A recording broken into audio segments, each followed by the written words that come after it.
அனைவருக்கும் வணக்கம்.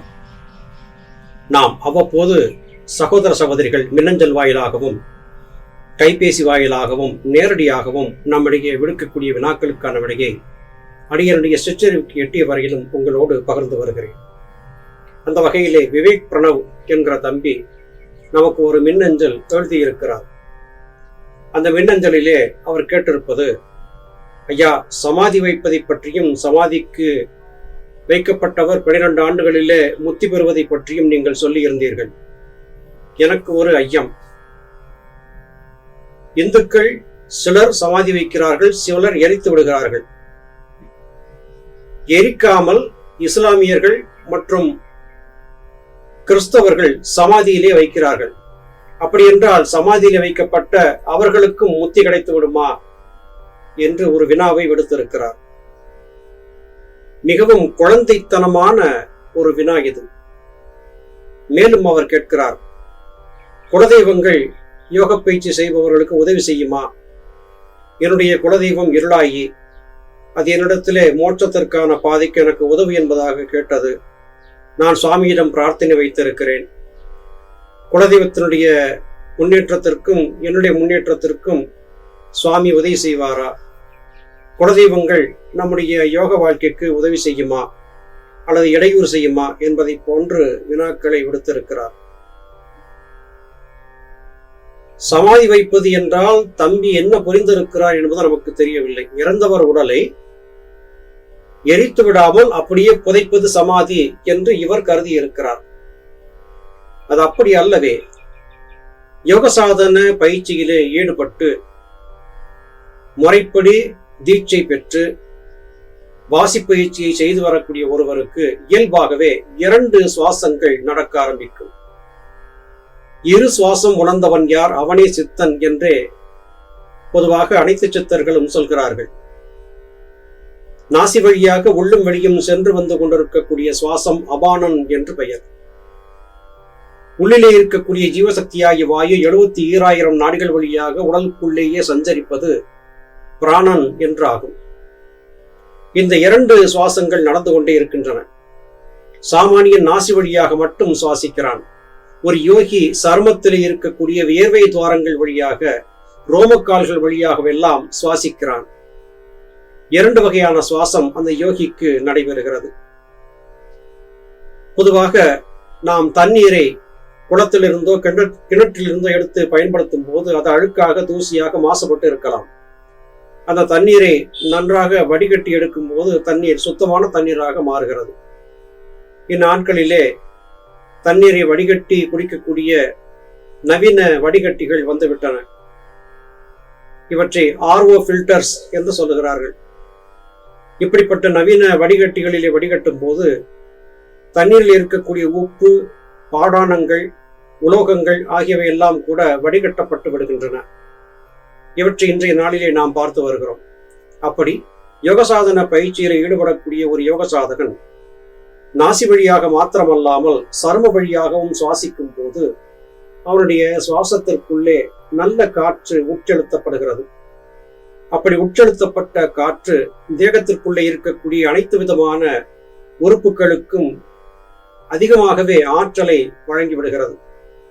இது காரணமாக சாமானிய மனிதனுடைய உடலுக்கும் யோக வாழ்க்கை வாழக்கூடியவனுடைய உடலுக்கும் வேறுபாடு இருக்கும். சாமானியன் ஒரு நிமிடத்திற்கு 20 முறை சுவாசிக்கிறான் என்றால் யோக சாதகன் ஒரு நிமிடத்திற்கு 8 முறை அல்லது 10 முறை மாத்திரமே சுவாசம் எடுக்கக்கூடியவராக சுவாசத்தை குறைத்து கொண்டு விடுவார். இது நாளாவட்டத்திலே தெரியும். இந்த கருத்தை சகோதர சகோதரிகள் சாதாரணமாக நீங்கள் செய்யக்கூடிய சுவாசத்தை எண்ணி பாருங்கள். யோக பயிற்சியில் இருக்கும் போது ஏற்படக்கூடிய சுவாசத்தை எண்ணி பாருங்கள். வித்தியாசம் நிச்சயமாக தெரியும். யோக பயிற்சியிலே நல்லபடியாக ஒரு முதிர்ச்சியை சந்தித்தான பிறகு நீங்கள் உங்களுடைய சுவாசத்தை எண்ணிக்கை செய்து பார்க்கும் போது மிகவும் குறைவாக இருப்பதை கவனிக்க முடியும். இப்படி யோக பயிற்சி செய்யக்கூடிய ஒருவன் வாழ்ந்திருக்கும் வாழ்நாளிலேயே சுவாசத்தை கட்டுப்படுத்தி உடலுக்குள்ளே இயங்கக்கூடிய உடல் இயக்கத்தை மாற்றி அமைத்து விடுகிறார். இந்த மாற்றம் என்பது மெல்ல மெல்ல உடலுக்குள்ளே இருக்கக்கூடிய செல்களுக்கு கற்பிக்கப்படுகிறது. உடற்செல்கள் மிகவும் குறைந்த சுவாசத்திலே வாழ பழகிக் கொள்கின்றன. இந்த வகையில் இருக்கக்கூடிய உடற்செல்கள் சுத்த உஷ்ணம் கொண்டவையாக மாறுகின்றன. மற்றவர்களுடைய உடலில் இருக்கக்கூடிய செல்கள் அசுத்த உஷ்ணத்திலே வாழ்ந்து வருகின்றன. இப்படி பழக்கப்பட்டுவிட்ட ஒருவருடைய உடல் முறைப்படி சமாதியிலே வைக்கப்படும் போது நாசி வழியாக வெளியும் உள்ளும் சென்று வந்து கொண்டிருந்த அபான காற்றுக்கு அவசியம் இல்லாமல் ஜீவசக்தியாகிய வாயு என்கிற வாசி காற்று புருவ மத்தியம் வழியாக ஜீவனை நோக்கி பயணப்பட்டு அங்கே ஒடுக்கம் பெறுகிறது. அப்படி வாசி என்பது உள்ளே ஒடுங்கக்கூடிய நிலை என்பது ஒரு யோகிக்கு ஏற்படுகிறது. அதன் காரணமாக 12 ஆண்டுகளிலே அவருக்கு உள்ளே இருக்கக்கூடிய ஜீவன் என்பது முழுமையான பிரகாசம் பெற்று முத்திக்கு தகுதியானதாக மாறி அமைகிறது. சாமானியர்களை புதைக்கும் போது இந்த நிலை ஏற்படுவது இல்லை. சமாதி வைப்பதற்கும் புதைப்பதற்குமான வித்தியாசத்தை புரிந்து கொள்ள வேண்டும். மேலும் முறைப்படி யோக பயிற்சி செய்து சமாதி வைக்கப்படக்கூடிய ஒருவருக்கு சுவாசகதியை சரியாக்குவதையும் சிரத்திற்குள்ளே ஜீவனை நிறுத்தி வைப்பதற்குமான காரியத்தை சித்த குருமார்கள் செய்து கொண்டிருக்கிறார்கள். மரணத்திற்கு பிறகு குருமார்களிடத்திலே ஒப்படைக்கப்படக்கூடிய ஒரு யோக சாதகன் அவனுடைய ஆன்மாவை குருமார்களின் உதவியால் தனது தரைக்குள்ளாகவே நிலைநிறுத்தி கொண்டு ஜீவன் முத்திக்கான தகுதியை வளர்த்தி கொண்டு விடுகிறார். சாமானியர்களுக்கும் மற்றவர்களுக்கும் இருக்கக்கூடிய வித்தியாசம் இதுதான். அடுத்து தம்பி கேட்ட கேள்வி, குலதெய்வத்திற்கும் இந்த யோக பயிற்சிக்குமான தொடர்பை பற்றி கேட்டிருந்தார். யோக பயிற்சி செய்யக்கூடியவர்களுக்கு அவர்களுடைய குலதெய்வம் காவல் தெய்வமாக அருகிலே இருந்து காப்பாற்றக்கூடிய காரியத்தை செய்யும்.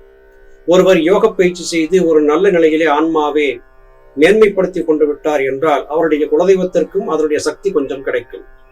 தற்காலத்திலே செய்கிறார்களே MLM என்று மல்டி லெவல் மார்க்கெட்டிங், அதுபோல ஒரு குடும்பத்திலே பிறந்து யோக வாழ்க்கை வாழ்ந்து மேன்மை பெறக்கூடிய ஆத்மாக்கள் காரணமாக அவர்களுடைய குலதெய்வங்களுக்கும் ஆற்றல் அதிகரிக்கிறது என்பது உண்மை. எனவே நீங்கள் செய்யக்கூடிய யோக பயிற்சியின் காரணமாக உங்கள் குலதெய்வங்களுக்கும் கூட ஓரளவு ஆற்றல்கள் கிடைக்கத்தான் கிடைக்கும். அது காரணமாக குலதெய்வங்கள் உங்களுக்கு இடையூறு ஏதும் செய்யாமல் உங்களுக்கு உதவியாகவே இருக்கும் என்பதை மறந்துவிடக்கூடாது. அருமை சகோதர சகோதரிகளே, யோக வாழ்க்கை என்பது அத்தனை சுலபத்திலே எல்லோருக்கும் பலனை கொடுத்துவிடக்கூடிய ஒன்றல்ல.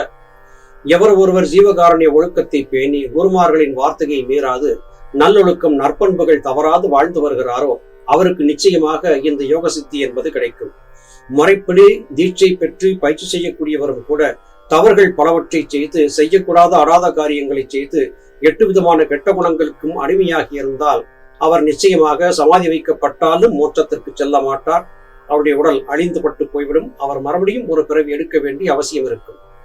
குருமார்களை முறைப்படியாக நம்பி அவர்கள் சொல்லிக் கொடுத்தபடியான ஒழுக்க வாழ்க்கைகளை கடைபிடித்து வாழக்கூடியவர்களுக்கு மட்டும்தான் இந்த யோக சித்தி என்பது கிடைக்கும்.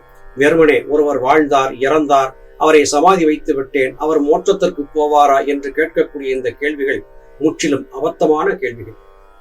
முறையாக கடுமையாக உழைத்தவருக்கு மாத்திரமே உழைப்பிற்கேற்ற ஊதியம் கிடைக்கும், மற்றவருக்கு இது கிடைக்காது. நல்லது சகோதர சகோதரிகளே, மீண்டும் வேறொரு பதிவிலே உங்களை சந்திக்கிறேன். அதுவரையிலும் நன்றி, வணக்கம்.